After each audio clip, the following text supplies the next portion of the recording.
All right, I wanted to make a short video for you to help you with the graphing this week using Excel. Sometimes it's easy to read through those instructions and sometimes it's not. And sometimes it's easier just to watch a video and see how it works.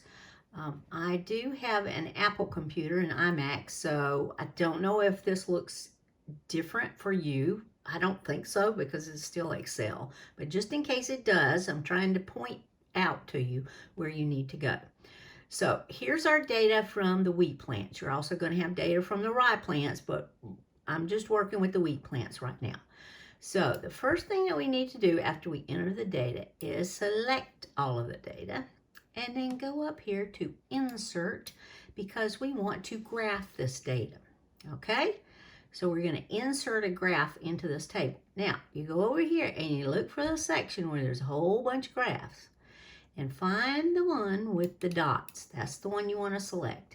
And you want to select a scatter plot. This means that the graph will plot just the data points. So here we go. Wow, that is so small. Let me try to make it bigger so we can actually see it. There we go. All right, here's all of our data from the 3 wheat plants graphed. Now the instructions tell you that the next thing to do is add a trend line. So what the heck is a trend line? Well, you want the computer to generate some lines that represent how this data is moving, okay? How it has changed.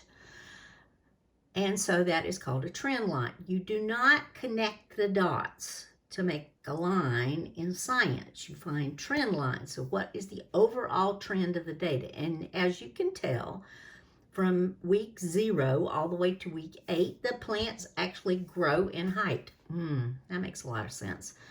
All right, but we want to see what the lines look like. So let's pick the first set of data for wheat plant 1. That would be the blue dots on my computer. So I just click on one with the left mouse button for me. All right, and then, why is this doing this? I do the right click, there we go, and add a trend line. See right there? Now there are other things that you can do, add data labels and all kinds of stuff. But anyway, add the trend line. That's what we're going to do, so click that. Now over here on the right-hand side, you will see a bunch of stuff that pops up. Well, what kind of line do you want? Well, this is going to be linear growth because, you know, the plant gets taller and taller and taller as time goes by. It's not exponential growth, it's not logarithmic growth, etc., etc. It's linear growth. So we got the right line clicked, and the computer recognizes that too. All right, the instructions tell you that you want to display your equation. And that is an equation that explains what this data is doing that you have made a trend line for. And here is the equation right here, which I have not figured out how to make any bigger, so I'm just going to talk you through this. So what the heck is that equation for? It helps you to go back to that data and figure out what might have happened in week 3, say week 3.5, all right? Instead of trying to guess what that number is here, it would be somewhere around this point right there, okay?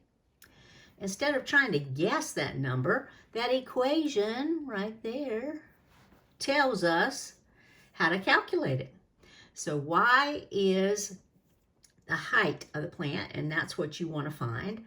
And x is the week. So if we look up here to this equation, 1.2381 times the week, 3.5, plus this other number, 0.9286, will give us exactly the height that we predicted that wheat plant would have been if you look at week 3.5. So that's what the equation is for. So you can figure out what else could have happened, what else probably happened during that time period. All right, so that equation is important, and the instructions tell you to find the equations for each of these data sets, which you will do. Remember, all you have to do is click once on the data points, right click, add a trend line. There it is over there. Display equation on the chart. There you go. There's our second equation, and that's for wheat plant 3. Now, it also tells you that you need to set the y-intercept. That's right here.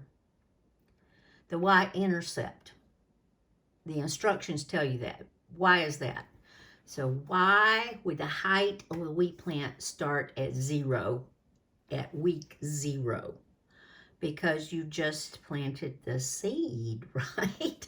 So it has no height. That makes sense. So to set the y-intercept, you go right over here and watch this line right there, okay? Watch this line when I change the y-intercept. There you go. And I say set it to 0. Set it. Okay. Now it has, oops. You will see that the equation has changed and you don't have that plus anything after it anymore. And that's because the y-intercept is 0.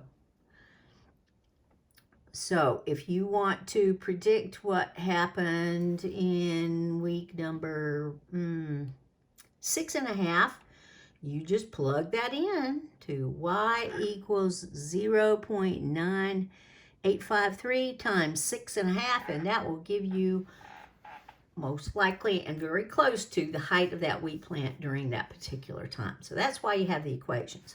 One other thing to notice is that you can display R² values, and that tells you how closely, right there it is, how closely the data fits this trend line. The closer that number comes to 1, that tells you that the data actually does fit that trend line very, very well. Okay? So if you have an R² value of 0.03, something like that, that means that line does not fit your data. But in our case here, the R² value is 0.9853 just for this particular line. And that means it does fit it quite nicely. Okay, that should help you a bit with this graphing exercise. Realize you have to do this for the wheat plants and the rye plants, and this is just an example of how it works. And if you have any other questions, be sure and email me, m.sigmon@snhu.edu. I'm here to help you.